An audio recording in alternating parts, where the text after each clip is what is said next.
Wives of Reddit. What is a sexual fantasy you could never tell to your husband? Every guy is lurking around here, waiting for that ray of hope. My husband is so sweet and gentle. I want some throwdown. I just want to watch him masturbate. Or even hear about it later. I think he feels embarrassed about it though. I know that my wife would like me to sexually make the bed or sexually mop the floors. I played a game of poker with my girlfriend for this. The winner got their sex wish. I lost. My girlfriend first had me dance naked and then teed me down and did stuff. I'd like to have sex more than once or twice a year. I want him to sneak up behind me, restrain me, and then make my cum repeatedly for an hour straight. Deleted. I want to hear him moaning and saying stuff while he's fucking me, and I want him to be spontaneous. Actually, I'd love it if my partner would go down on my more often. Be more rough. Slap my ass. Talk dirty to me. Face fuck me. Etc. Just being more kinky lol. There's over 5,500 people here. Imagine being in a room with over 5,000 people discussing this topic. Slow, eloquent seduction. We just don't have time or headspace for that. I told my husband all of my fantasies and playing it out was never as good as I thought in my head, so now all I enjoy is gentle stuff. I just want to be coddled and cuddled and loved on. Pain is no longer my kink. But I needed to work out my physical trauma as a child, so in the end it's a good thing that my sexual fantasies have changed. Some guys are about to find out the truth in this thread. Women are perverts. Like perverts. We had 10 out of 10 fireworks, mind-blowing sex when I was lactating. My nipples were so sensitive and he loved to taste the milk. Like I could orgasm just from him sucking my nipples. I think he would bean to it if I tried to induce lactation. I'm Donna having kids, but I don't want him to think I'm weird. Which sounds crazy to type because we've been fucking for 17 years, there isn't much we haven't tried. Edit to add. I 98-year-old male sure he'd be into it. He side eat was like crack lol, but I feel like me bringing it up 7 years after stopping lactation would be weird. Like which is the least awkward of these one? Randomly mention I want to induce lactation as a kink and feel totally weird if he's not into the idea too. Start the process and hide it from him, already weird, and just like, surprise him with milk mid-sex? He would probably panic and think I'm pregnant and then I have to awkwardly explain. I want to watch him with another woman. I've had that fantasy with every man I've loved. I keep it a fantasy because I know how jealous I get. Every married man is now doing deep analysis on this thread trying to figure out which post is housewives. I want to have an orgasm. Make me feel vulnerable. Spit on me, spank me, finger blast me till I start crying and threat to go faster if I make a sound. Romantic shit, you know? What's the darkest side of humanity you've ever seen? I was in hospital. I was a sick kid with a 3 or 4-year-old. His mom had given him caustic soda in his bottle. It melted half his tongue away. He lived in a hospice with some nuns and he'd come in weekly to hobby his tongue stretched in the hopes he'd be able to talk one day. He was cute as a button. I wonder how he's doing. He'd be in his 20s now. I worked in child protection so I saw a lot. Worst boss, an 8-year-old that had been trafficked and abused for 4 years and killed herself at 10 years old. The day after Christmas sale at a major department store. The gift wrap was half price. A woman keeled over onto the floor with what appeared to be a heart attack. People continued shopping over the top of her legs. Store employees had to form a circle around her to try to get her blocked off from the crowd. Ambulance crew had to nearly fight their way through the crowd to get to her. No one would move. The attempt at rescue took far longer than it should have. Even when she was on the gurney being taken out, people were still shoving the crew. Any Genocode memorial in Rwanda. They have a couple where they kept the corpses as they were found. Horrific. I was shown a large brown stain on a wall and informed that this wall was where they swung infants to kill them by bashing their brains. I still cannot fathom that 100,000 people were butchered in the space of a month and a half by hand. Machete. Edit. This seems to have blown up overnight, so a few things. As many people have rightly pointed out, it was even more horrifying 800,000 people, not 100,000 people who were killed in the space of a month and a half. The Rwandan genocide took place in April 1994 and the main news event of the day at the time was the death of Kurt Cobain. Not the proudest thing I remember that time by TBH. For anyone who wants to learn more about the background and events leading up to it, some popular resources are books. We wish to inform you that tomorrow we will be dead. Paul Goy-Revich shake hands with the devil. Romeo Dallaire, the Canadian unmilitary general who was a horrified bystander to the slaughter and who seems to be haunted by events he was unable to prevent. There's a documentary with this title as well, but I would avoid the movie TBH as the documentary is far more powerful. Popular movies Hotel Rwanda, and a book by the same name, about a spark of hope in Kigali. And finally, I'd recommend looking up the AW Fostrust, a Rally political group set up to prevent genocide. They were one of the supporters of the main genocide memorial in Kigali, the capital of Rwanda. It seems more relevant now than ever. That way don't generationally forget as repeat the same mistakes. https://www.aegistrust.org for anyone who might be put off from visiting the country. Don't. The post-genocide recovery was amazing, and the country, barring its tragic past, is one of the safest places to visit in Africa. The kids go to school. There's universal health care, and the younger generation speak English. It's not a democracy, but given where the society was not too long ago, it's remarkable. 2 years ago, a girl from my school got raped by 3 guys and posted online. One committed suicide, and the other 2 had fled the country. Most of my school has seen it, and she's living in severe depression and social anxiety. So sad. Doctor here, I once saw a 2-year-old child. He was the cutest boy I've ever seen. Green eyes, long curly blonde hair, and a very cheerful personality. Everybody in the ER loved him. Apparently his parents left him without any food or water. They went for a vacation. A neighbor heard him crying, called the police. They broke in, found the boy, and took him to He was beaten up. There was blood dripping from his left ear. There were multiple other old wounds all around his body. And still, he just wants to play with me. He just wants some love. He tried to hold my hand. I broke down, called my senior to continue examining him. I have seen teenage suicides, homicides, all kind of shit. But this broke something inside of me. 1983, watched a mob drag a man out of his car, beat him up, and set him on fire. I was 9.1988, watched bodies float down the river, and people who had been tied to telephone poles and set on fire with tires. 15. Helped drag bodies out of 2 bomb sites, 17 and 26. Humanity sucks. Sri Lanka. I maintain we have a national level PTSD. When I was 10, my babysitter, 16-year-old female, died in a traffic accident. She was also my neighbor's daughter. My neighbor, the girl's mom, was of course heartbroken. Since the girl who died was a popular girl, the address was in the newspaper, so people knew where to send their respect letters.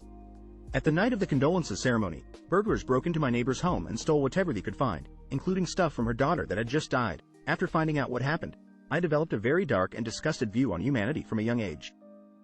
It's probably nothing compared to the other stories shared here, but what I witnessed is a testament to the darkness that can reside in some people's souls.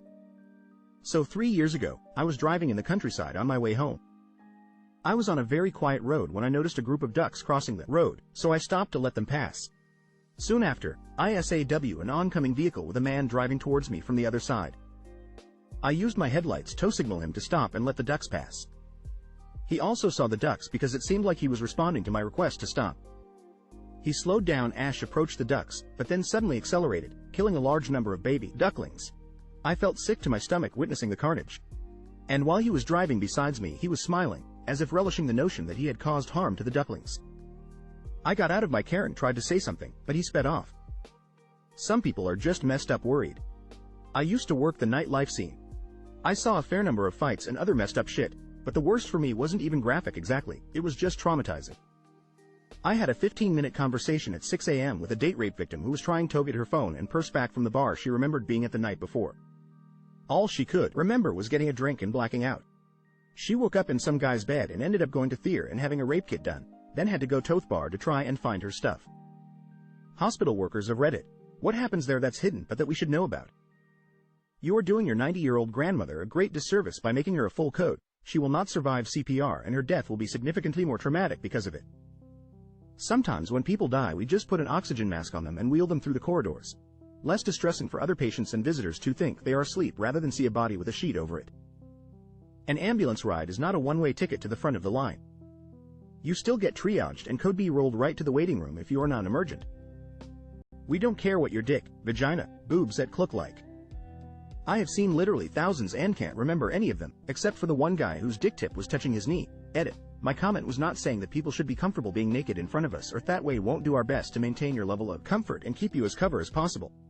If you sit there on your phone the whole time the mother of your child is in labor such that a nurse has to step in and fulfill the supportive role instead, yeah, everyone knows, and you're getting judged by the whole unit. Some families reject death so much, they beg the doctors and nursing staff to do life-saving measures on their 95-year-old grandma who has cancer everywhere and is begging for death. It's just unacceptable. I am an ICU nurse. I had a patient who was declared brainstem dead. The family did not want him to become an organ donor, so we withdrew treatment. I switched off the ventilator, pumps, etc. and extubated the patient. A few moments later, the patient displayed Lazarus sign, which is a reflex that causes the patient to raise their arms in the air. I was by no means new to the role, but this really scared me as I had never even heard of it, let alone witnesses it. In the ICU, you spend a lot of time keeping corpses alive until their family comes around or their body gives out. Oh, Jesus ain't ready for her yet. Yes, Jesus is ready for her. We're just actively delaying it. That patient families will do anything to keep the patient alive for their own comfort instead of abiding by the doctor's orders. For example, feeding an intubated patient a hamburger because he's hungry when they are already getting tube-fed and ordered not to interfere with the vent or track. This has resulted in many patient deaths than you think. Hospital lab worker here. Not particularly scandalous, but most people don't realize their lab tests are just very accurate guesses and have a narrow range. When we say your X is 10 grams L, we might actually mean it's 10 grams L plus or minus 10 to 20%. I see too many people get extremely worked up about small fluctuations in blood test values that aren't actually in excess of the reference change value, and so technically aren't genuinely different from a previous value. Edit. If you're interested, have a little play with this tool to see how variability affects things. Double edit. Also, interlab variability is a big problem. Check out this interlab comparison data for estradiol. Identical copies, 3-year-old female samples sent to 230 labs around the UK and tested using all our various different machines. As you can see, none OFUs could agree on an answer, only that the true value was somewhere between 100 and 200, probably about 130. People abusing nurses, and when the nurses report it, nothing happens. Nurses deserve safety and the attackers deserve accountability. I got a fast bleep, i.e. drop everything you're doing and attend this emergency please. One night a side room on the ward to find no patient in the bed. Was just about to leave the room and go back out to the nurse's station, where there had been a bit of a hubbub when I dashed past the first time, when something caught my eye. Looked up to see a face with wide, slightly wild, psych eyes, peering down at me from a gap in the ceiling tiles. She was a lady waiting for a bed in the psych hospital who'd clearly thought the ceiling was the best place to hide from the people trying to poison her. Honestly can't think of another occasion that I've been quite so terrified. Worst thing was that I had to walk, back out underneath her to get help from the nurse and security to get her down. In most older hospitals, the pharmacy is just a couple of feet away from the morgue. It's not uncommon for families to abandon elderly members at the hospital. They will straight up ghost or at least will be polite enough to say they won't give any assistance to us in placing them in a nursing home, so Adult Protective Services will get involved and make them a ward of the state. This process can take weeks to months, so these abandoned people just live in the hospital and take the resources that could be used treating sick people.